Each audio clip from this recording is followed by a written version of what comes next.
Ladies and gentlemen, good morning.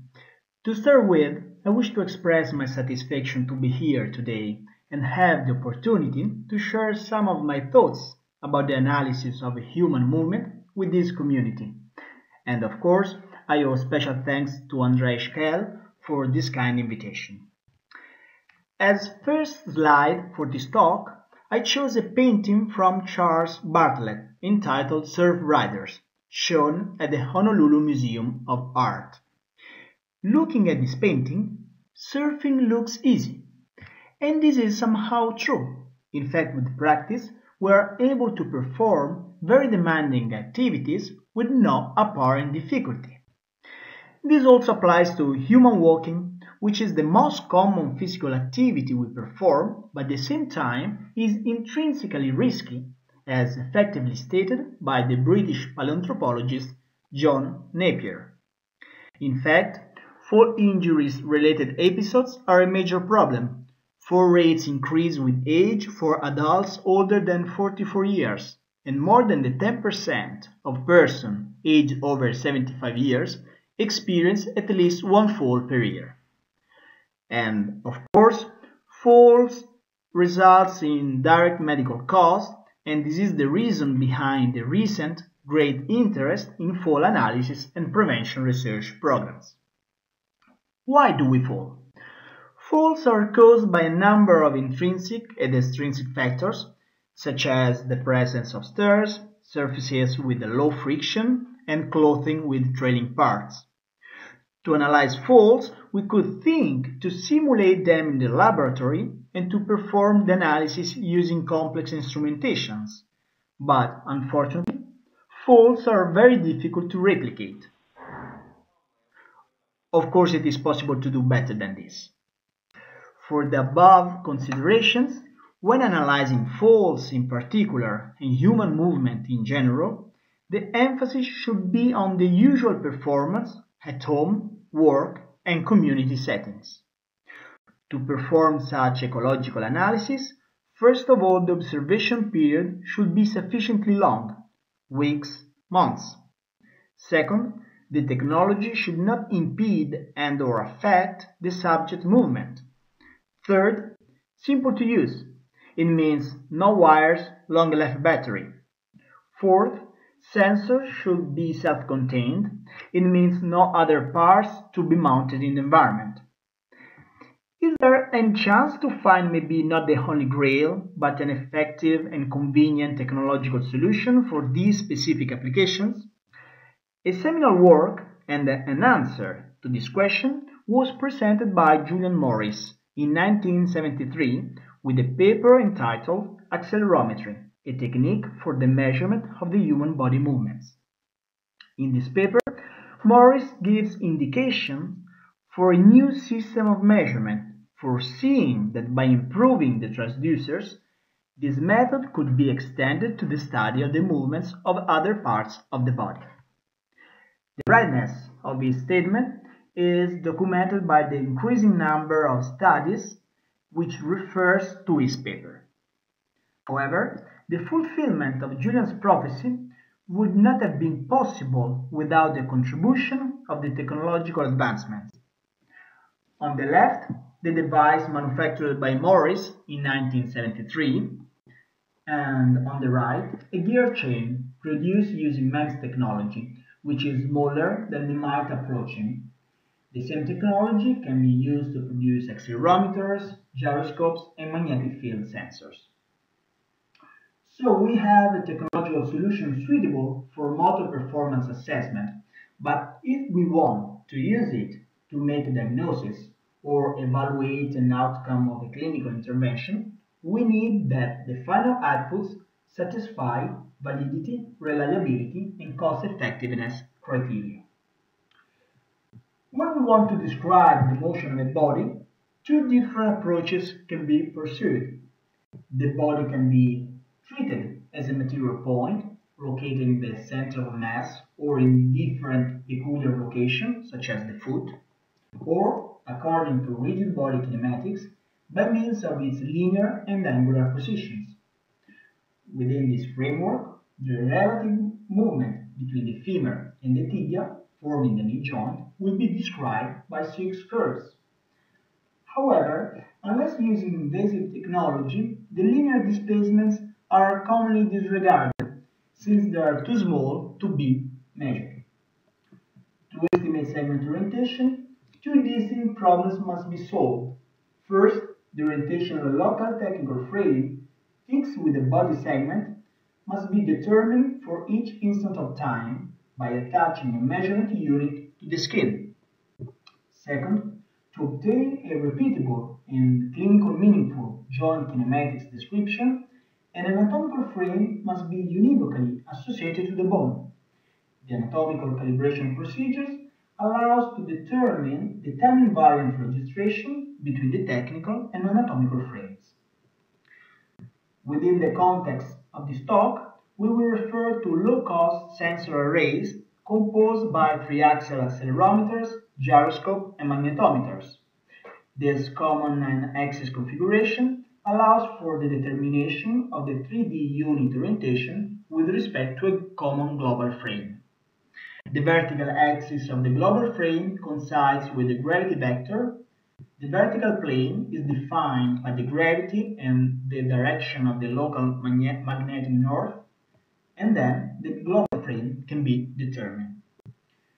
Curiously, it has been provided evidence very recently that turtles also use the magnetic field of their natal beach to return as adults. The unit orientation in dynamic condition is commonly estimated using sensor fusion algorithms. A non-compensated estimate of the unit orientation can be obtained by integrating the differential kinematic equation describing the relationship between the quaternion derivative and the angular velocity components. The non-compensated estimates can be then corrected using the data from the accelerometers and the magnetometers and a specific sensor fusion algorithm. Kalman filter-based algorithms are the most prevalent solution, but other interesting approaches, such as complementary filters, have been also proposed. Recent literature suggests that none of the state-of-the-art algorithms for sensor fusion consistently prevails under different applications. In fact, the orientation accuracy depends, besides the sensor fusion algorithms, on several factors, such as the sensor noise characteristics, the axis about which the rotation occurs, the type of movement analyzed, and the presence of ferromagnetic disturbances. These factors also explain the different, often contradictory results reported in the literature. For this reason, it is very important, prior to record data, to perform some spot checks or to minimize the sources of errors. Of course, this experimental setup was not very practical. Once the orientation of a technical frame is determined, the second challenge consists in identifying for each bone an anatomical frame. The latter operation is quite critical. The different solutions proposed can be grouped in three general categories. The functional approach is so called because the bone anatomy is derived from the joint function. For instance, being the hip joint a perfect spherical hinge, its center of rotation can be determined by recording the angular velocity of the femur with respect to the pelvis during hip joint calibration exercise. Similarly, since the knee joint has a dominant and well-defined degree of freedom, the medio-lateral axis of the femur can be identified by the direction of the average angular velocity vector during flexion-extension motion of the knee.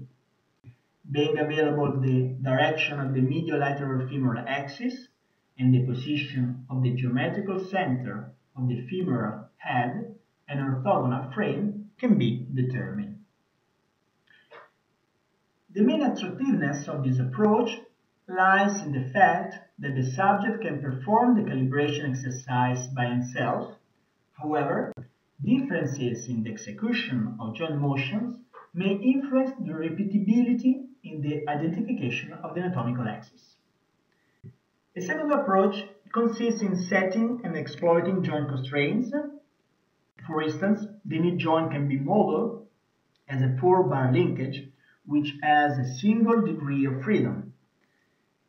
As the relative motion between the unit attached to the thigh and the shank can be expressed as a single rotation about the axis which minimizes the various valgus and internal and external rotations. The advantage of this approach dwells on its simplicity. In fact, no calibration is required, but on the other hand, the 3D nature of the joint is disregarded. Furthermore, this approach can be applied only to joints with degrees of freedom less or equal to 2. The third and last approach consists in a direct identification of the bone anatomical landmarks. The anatomical frame of the body segment under analysis is identified via a specifically designed caliper. The device carries a unit aligned with the axis passing through the tips of the 2 pointers. By pointing the great trochanter and the lateral epicondyle, the longitudinal axis of the femur is identified with respect to the technical frame of the unit attached to the body. A second axis can be determined from the lateral and medial epicondyles, and the anatomical frame defined. The main advantage of this method is that the anatomical calibration only relies on the specific bone morphology. The disadvantage is that the calibration device is required and the procedures take some time. We have learned how it is possible to estimate joint kinematics. Let's face now the second problem, that is the determination of the 3D motion of a material point used as a global representation of the human body. In theory, the sensor position can be obtained by double integrating the acceleration signals once the gravity contribution has been removed. To remove the gravity, we need to know the unit orientation provided by the sensor fusion. And if the estimate of the orientation is not trivial, as we have seen, getting a reliable estimate of the position is even harder. In this respect, it is worthwhile giving you a rough idea of the effect of a gyro bias error delta omega on the position drift. Let's consider a unit still on the table. The constant gyro bias will cause a linear increase of the tilt error. The tilt error will imply that a small component of the gravity vector will be read as an apparent acceleration of the unit, and the integrated ones, it will result in apparent velocity. The second integration will cause a positional error growing with the cubic of time. For this reason, the problem of the position estimates can be solved only for very specific conditions. In human movement analysis, it is of great relevance the estimation of the foot or ankle trajectories during walking. Because gait is a pseudo-periodic motor task, it is possible to divide it into cycles, and by exploiting any instant of time where the velocity is known, to restrict the integration interval of time and hence the drift errors. The first step consists in detecting the initial and final foot contacts from the signals recorded by 2 units attached on the shank just over the ankle.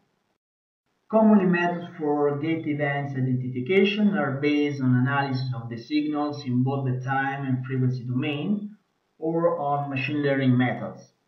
This problem in normal gait can be considered solved. Much more is to develop a methodology which provides good results also for the analysis of patients with gait disorders. These videos show, next to physiological gait, 3 pathological gaits that can be associated to neurological conditions. On the top right corner, a patient with a coriform gait displays irregular, jerky, and involuntary movements. On the bottom left corner, the patient has a unilateral weakness on the affected side and drags her affected leg in a circumduction.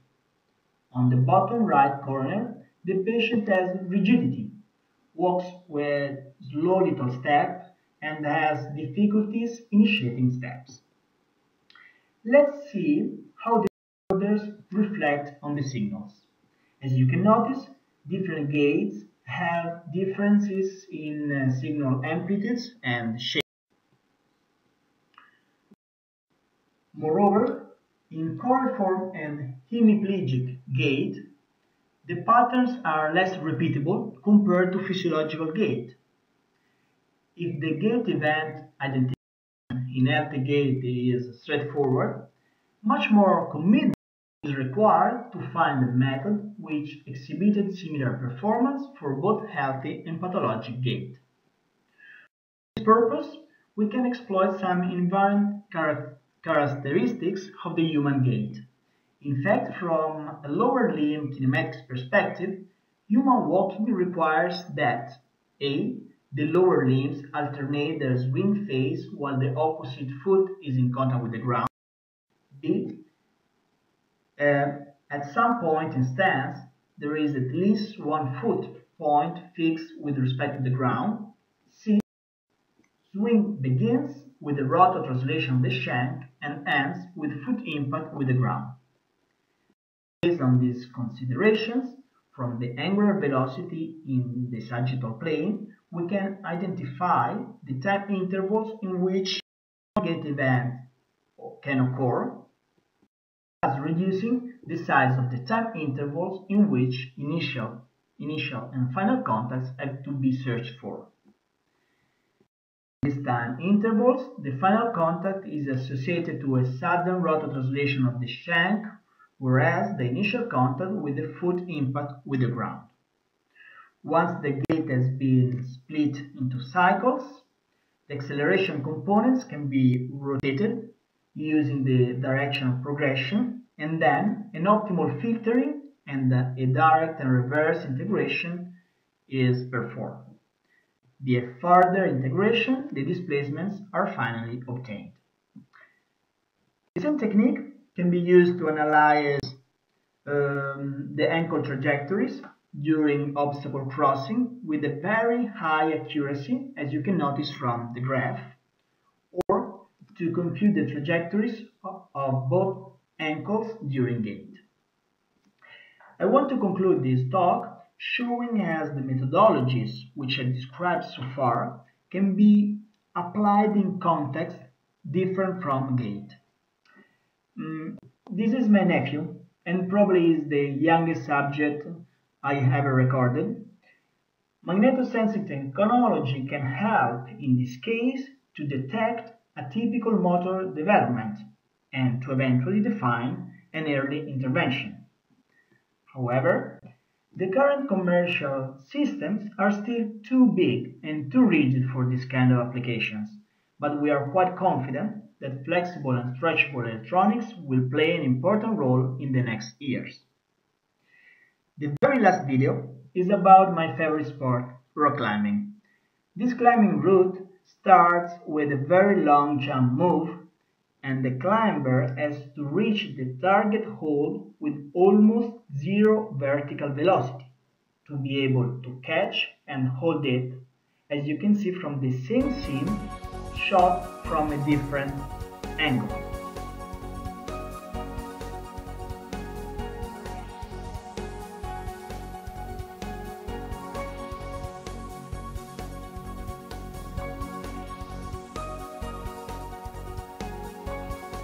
By placing a unit on the lower back, we can collect information about the trajectories of the center of mass, the power generated during the push-off, and we can understand the reasons behind a failure or a success. Thank you very much.